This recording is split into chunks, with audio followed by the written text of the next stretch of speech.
இது மகிமை நேரம்.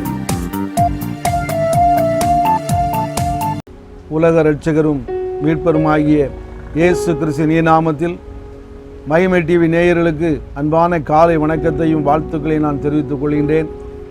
இந்த மகிமை நேரம் மூலமாக உங்களை இந்த நேரத்திலே சந்திப்பதிலே நான் மிகுந்த மகிழ்ச்சி அடைகின்றேன். கிறிஸ்துவுக்குள் அன்பானவர்களே, வேதத்திலே நாம் பார்த்தோம் என்று சொன்னால் புதிய ஏற்பாட்டு பகுதியிலே நாம் எப்பொழுதுமே மறந்திருக்க முடியாத கெட்ட குமாரன் சரித்திரம் என்று சொல்லி நாம் பிள்ளைகளுக்கெல்லாம் சொல்லிக் கொடுப்பது வழக்கம். ஆனால் அந்த கெட்ட குமாரன் இளைய குமாரனை மாத்திரமே நாம் சொல்லி அவன் தன்னுடைய ஆஸ்திகளை எல்லாம் பிரித்து கொண்டு சென்றான், அதையெல்லாம் அழித்தான், மிகவும் திரும்பி வந்தான், அவனுடைய தகப்பன் அதை ஏற்றுக்கொண்டான் என்று சொல்லி நாம் பிள்ளைகளுக்கு சொல்லுவோம். ஆனால் அதோடு இணைத்த மூத்த மகனையும் நாம் கண்டிப்பாக சொல்லியாக வேண்டும். மூத்த மகன் கெட்டவன் அல்ல. மூத்த மகன் அவன் நல்லவன் தான். ஆனால் இந்த இளைய மகன் திரும்பி வந்த மாத்திரத்திலே அவனுடைய செயல்பாடுகள் மிகவும் ஒரு முரட்டாட்டமாக அமைந்தது என்று சொல்லி நாம் வசனங்களை வாசித்தால் நன்கு அறிந்து கொள்வோம். இயேசுபிரான் காலத்திலே, அவர் வாழ்ந்த காலத்திலே, இந்த உலகத்தில் நீங்கள் 15ஆம் அதிகாரம், லூக்கா 15ஆம் அதிகாரத்தை நீங்கள் வாசித்து பார்த்து என்று சொன்னால் அங்கே சொல்லப்பட்டிருக்கின்றது, பரிசேயரும் வேதபாரகரும் எப்பொழுதுமே முறுமுறுத்து கொண்டிருப்பார்கள். ஏனென்று சொன்னால் இயேசு எப்பொழுதுமே பாவிகளோடு அவர் சென்றார், இவர் பாவிகளோடு இருக்கிறார் என்று சொல்லி இந்த மூத்த குமாரலாகிய இந்த வேதபாரகரும் பரிசேயரும் எப்பொழுதுமே முறுமுறுத்து கொண்டிருப்பார்கள். அப்படி என்று சொன்னால் இளைய குமாரன் யார் என்று சொன்னால் ஆயக்காரர்களும் பாவிகளுமாக அங்கே காணப்படுகின்றது. ஆண்டவராய் இயேசு ஆயக்காரர்களோடும், இந்த ஆயக்காரன் என்ன சொன்னான்? வானத்திலே கண்ணு ஏறெடுத்து பார்க்க துணியாமல் பாவியாகி என் மேல் கிருபையாயிரும் என்று சொல்லி அவன் தன்னை பாவி என்று சொல்லி ஒப்புக் கொடுத்தான். நீங்களும் நானும் அப்படித்தான் பாவிகளாக இருக்கிறோம், அவரிடத்தில் ஒப்புக் கொடுக்க வேண்டும். ஆகவே இந்த காலகட்டத்திலேயும் சபையிலே மூத்த சகோதரர் வாழ்ந்து கொண்டுதான் இருக்கின்றார்கள். நான் இந்த சபையை சேர்ந்தவன், எந்த காலத்தினுடைய மூதாதையர் காலத்திலிருந்தே நான் இந்த சபையிலே உறுப்பினராக இருந்து கொண்டிருக்கின்றேன்.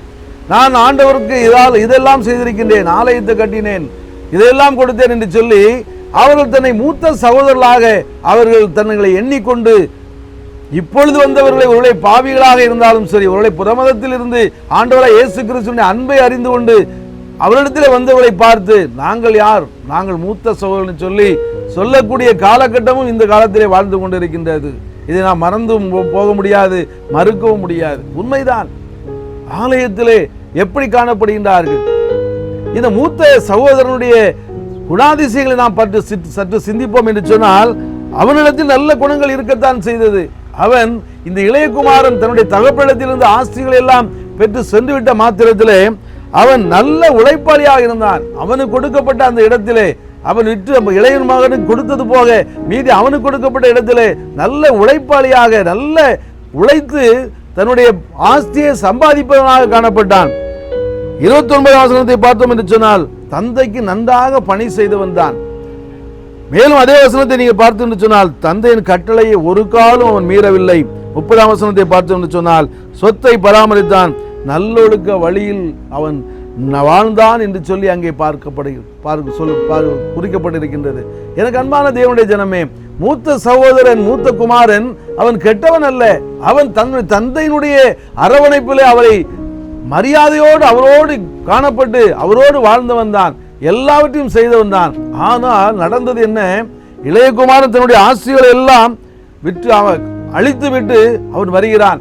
அந்த வசனங்கள் எல்லாம் நமக்கு சம்பவங்கள் நன்றாக தெரியும். அவர் எந்த என் மகன் வருவான் என்று சொல்லி காத்து கொண்டிருக்கிறார். அவன் வருகிறான். வந்த மாத்திரத்திலே அவனுக்காக விருந்து ஏற்பாடு செய்யப்பட்டிருக்கின்றது.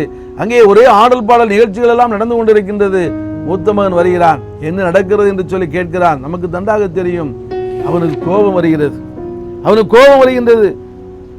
28ஆம் வசனத்தை பார்த்தோம் என்று சொன்னால் அவன் கோப சுபாவ உடையவனாக காணப்படுகின்றான்.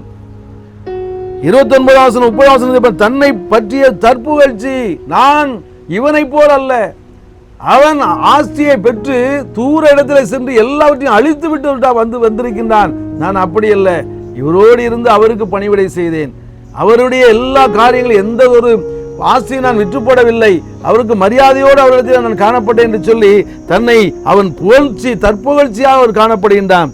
பொருளாசை இடத்தில் இருக்கின்றது. ஒருவேளை நினைத்து பார்க்கலாம், இவன் அழைத்து விட்டு வந்து விட்டானே, அவருக்கு இப்படியெல்லாம் விருந்து நடக்கின்றது, ஒருவேளை நம்மிடத்தில் கூடிய என்னுடைய ஆஸ்தியிலிருந்து திரும்பவும் அவர் எடுத்து கொடுத்து விடுவாரோ என்று சொல்லி ஒருவேளை அவன் அங்கே பொருளாசையோடு இதை கொடுத்து விடக் கூடாது என்று சொல்லி ஆசையோடு இருந்து அவன் கோபப்பட்டவனாக காணப்படுகின்றான்.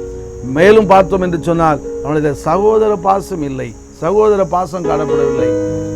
தகப்பன் தன்னுடைய மகன் திரும்பி வந்து விட்டான், பாவம் செய்தான், இந்த உலகத்தில் அவனுக்கு கொடுக்கப்பட்ட ஆஸ்திகளை எல்லாம் அழித்து விட்டான், தன்னுடைய மனம் போன வாழ்க்கை வாழ்ந்து எல்லாவற்றையும் இழந்த நிலையிலே மிகப்பெரிய ஒரு பாவியாக மறுபடியும் தன்னுடைய தகப்பனிடத்தில் போனால் வேலைக்காரனாய் ஒருவனாக என்னை ஏற்றுக்கொள்ளும் என்று சொல்லி அவரிடத்தில் தன்னை தாழ்த்தி ஒப்புக் கொடுக்கும் பொழுது அவர் என்னை ஏற்றுக்கொள்வார் என்று சொல்லி ஒரு விசுவாசத்தோடு கடந்து வந்தவனை அவர் அன்போடு அணைத்து அவனை வந்ததில் மாத்திரமாக மகிழ்ச்சியோடு கொண்டாடுவதை பார்த்து இவன் இப்படிப்பட்டவனுக்கு ஒரு காரியத்தை அவர் செய்கிறாரே என்று சொல்லி தன்னுடைய சகோதரன் மேலே பாசம் இல்லாதவனாக காணப்படுகின்றான். இந்த உலக வாழ்க்கையிலும் அப்படித்தானே.